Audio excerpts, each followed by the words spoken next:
வேண்டும் என்று எண்ணினார். எல்லா நோய்கள் வந்தா பல வருடம் தாங்கிக் கொள்ளலாம், பசியை ஒரு வினாடி தாங்கிக் கொள்ள முடியாது.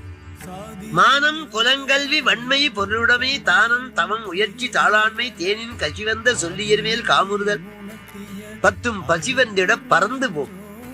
சிதம்பரம் விருத்தாஜன் அந்த கூட்டு ரோட்ல ஒரு குடிசை அமைத்து சத்திய தர்மசாலை ஏழைகளுக்காக அன்னம் வடித்து தன் கையால அன்னதானம் பண்ணுவார். என்ன தானத்திலும் சிறந்தது அன்னதானம். மோட்ச உலகத்துக்கு திறவுகோல் ஜீவகாருண்யம். எவ்வுயிரும் தன்னுயிர் போல எண்ணி இறங்க வேண்டும்.